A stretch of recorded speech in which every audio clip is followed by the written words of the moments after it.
December 18th, 1944. Lieutenant Colonel Jochen Peiper stands on the turret of his King Tiger, watching fuel gauges drop toward empty, while American engineers wire demolition charges to a stone bridge 300 meters ahead. His Kampfgruppe, the spearhead of Hitler's last great offensive, has punched 40 kilometers into Allied lines in 72 hours, leaving burning Shermans and captured supply dumps in its wake. The bridge at Trois-Ponts is the only crossing for 20 kilometers that can bear his 70-ton tanks.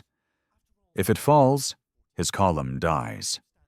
If he takes it, the road to the Meuse River lies open, and with it the chance to split the Allied armies and capture Antwerp. Within the next 6 minutes, a decision made by a single American captain will transform Germany's most audacious gamble into a killing ground that swallows an entire armored battle group. But to understand how one bridge became the hinge of fate, we must first understand the mathematics of desperation that launched this offensive at all. By November 1944, Germany's strategic position had become a deterministic equation pointing towards collapse. The Wehrmacht had lost 1.2 million men since June. Soviet armies were massing on the Oder River, 60 kilometers from Berlin. In the west, Eisenhower commanded 85 divisions against Germany's 60, with Allied material superiority running 5-1 in tanks, 15-1 in aircraft. German fuel production had fallen to 10,000 tons per month, 1/10 of 1943 levels, after relentless bombing of synthetic oil plants. At current attrition rates, the Reich would be incapable of organized resistance by March 1945. Hitler's staff presented these numbers in daily briefings, each report tightening the noose. The Führer's response was not acceptance, but audacity. A massive counter-offensive through the Ardennes forest, the same route that had delivered victory in 1940, designed to repeat that triumph through speed, surprise, and the capture of Allied fuel dumps to sustain the advance. The plan, codenamed Wacht am Rhein, would commit Germany's last operational reserves, 30 divisions, 1,400 tanks and assault guns, 2,000 artillery pieces, to a single throw of the dice. The objective was Antwerp, the port through which 80% of Allied supplies flowed. Capture it, and the British and Canadian armies would be cut off, forced to evacuate or surrender. The Americans would be split, their offensive capacity shattered. Churchill and Roosevelt might seek terms. It was a plan born not from strength, but from the recognition that conventional defense guaranteed defeat, while a spectacular gamble offered a sliver of hope. The operational concept rested on a deceptively simple premise: breakthrough and exploitation. Panzer columns would punch through the thinly held Ardennes sector, cross the Meuse River within 48 hours, and reach Antwerp in 7 days. Speed was everything. The offensive's success depended on capturing bridges intact before American engineers could destroy them, and on seizing Allied fuel stocks before German tanks ran dry. The planners identified critical choke points, river crossings at Stavelot, Trois-Ponts, and WWII. Each bridge was assigned to specific Kampfgruppen, with Peiper's SS battle group, the strongest and fastest, tasked with the deepest penetration. The plan assumed that surprise would paralyze American response for 72 hours, that weather would ground Allied air power, and that demoralized American troops would collapse as they had in 1940. German intelligence reported the Ardennes held by 4 inexperienced or exhausted American divisions spread across an 80-kilometer front. The math seemed to work. Concentrated German armor against dispersed American infantry, with momentum and shock compensating for overall material inferiority. What the plan could not account for was the initiative of junior officers operating beyond the reach of higher command, making split-second decisions that would cascade into strategic consequences. The offensive opened at 05:30 hours on December 16th with a 90-minute artillery barrage that shredded American positions. Peiper's Kampfgruppe, 117 tanks, 149 half-tracks, 4,800 SS troops, smashed through the 99th Infantry Division and raced west. By nightfall of the first day, his column had advanced 20 kilometers, overrunning 2 American fuel dumps and leaving a trail of burning vehicles. On December 17th, Peiper's tanks rolled through Stavelot, crossing the Meuse River before engineers could blow the bridge. American commanders, stunned by the speed of the German advance, issued contradictory orders. Refugees clogged roads. Communication lines were cut. Peiper seemed unstoppable. But at Trois-Ponts, a single American engineer company, Company C, 51st Engineer Combat Battalion, held the bridges. Their commander, Captain Robert Yates, had received no orders to withdraw and only fragmentary reports of the German breakthrough. At 0200 hours on December 18th, Yates made a decision that doctrine did not cover. He would prepare all 3 bridges in the town for demolition immediately, without waiting for authorization from higher command. His reasoning was simple and methodical. If the Germans were coming, delay meant capture. If they weren't, he could remove the charges. He divided his 140 men into 3 teams, sent them into the freezing darkness with TNT and primer cord, and told them to work fast. At 03:40 hours, Peiper's lead tanks appeared on the ridge overlooking Trois-Ponts. Yates stood on the stone bridge spanning the Salm River, watching German headlights multiply in the darkness. His men had finished wiring the bridge 8 minutes earlier. Standard procedure required him to request permission to blow the bridge from regimental headquarters. He tried. The radio was dead, cut by German infiltrators, or jammed by the chaos of retreat. Yates faced a choice. That would define the battle. Blow the bridge on his own authority, cutting off a potential American retreat route and possibly trapping friendly forces, or wait for orders that might never come. He had 30 seconds to decide. Peiper's tanks were accelerating down the slope, their commanders recognizing the bridge as their lifeline. Yates grabbed the detonator handle and twisted. The explosion tore the center span into the river, sending a column of stone and water 50 meters into the air. Peiper's lead tank skidded to a halt at the crater's edge. The Kampfgruppe was stopped cold. But Trois-Ponts had 3 bridges.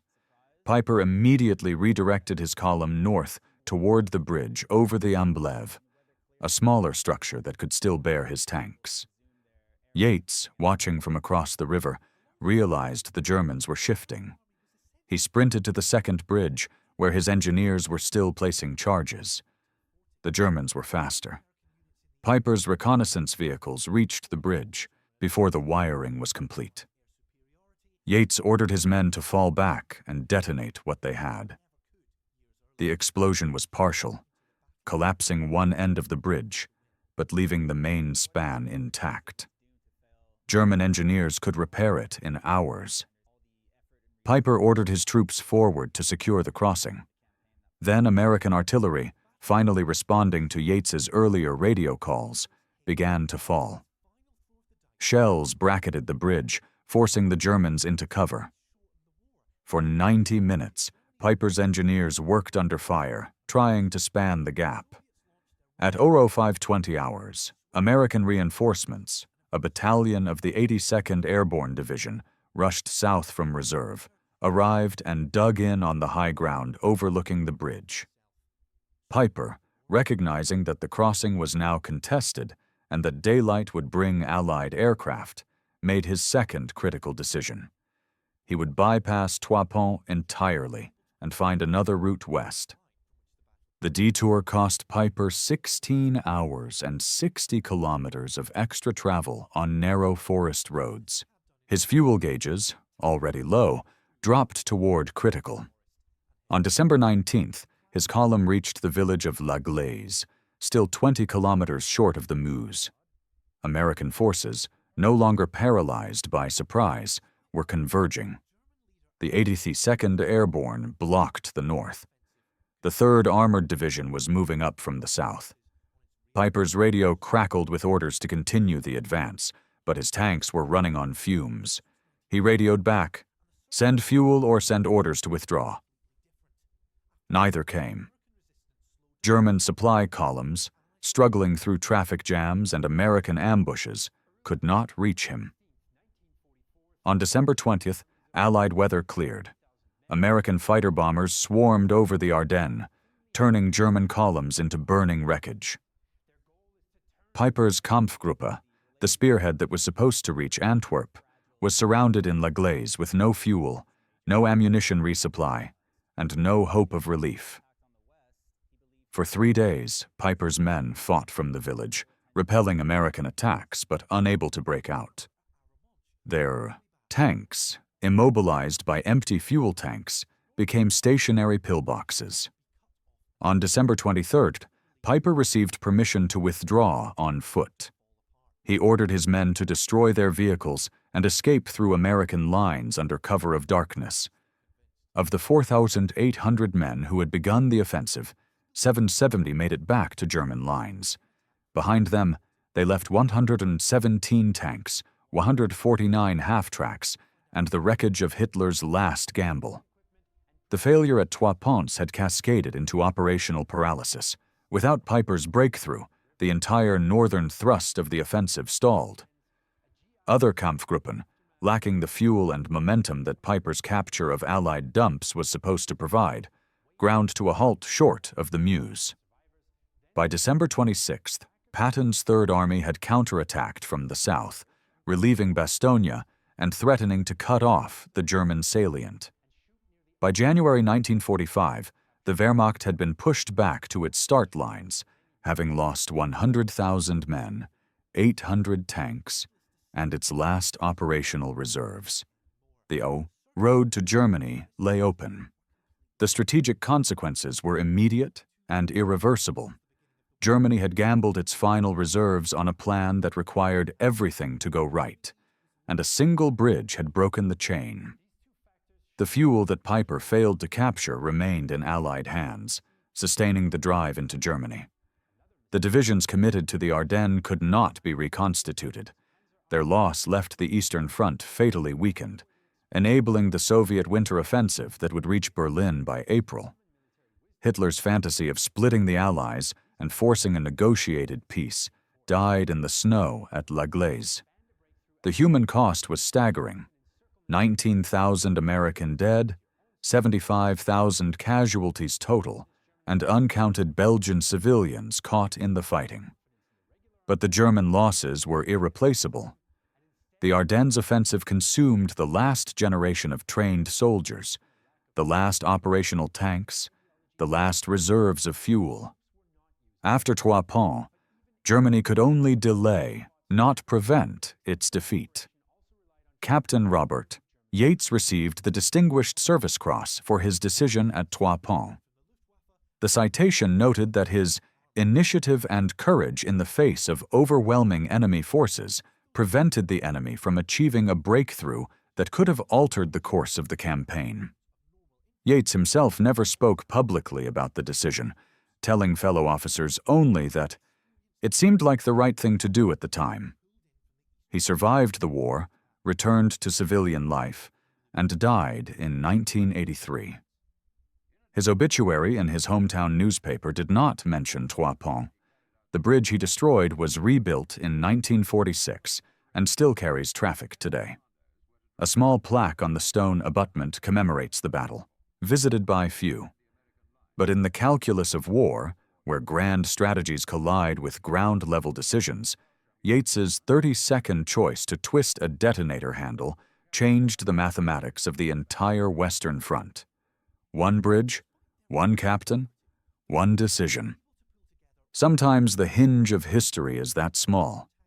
If you want more stories of the moments where individual decisions bent the arc of the war, hit that like button harder than Peiper hit that fuel gauge.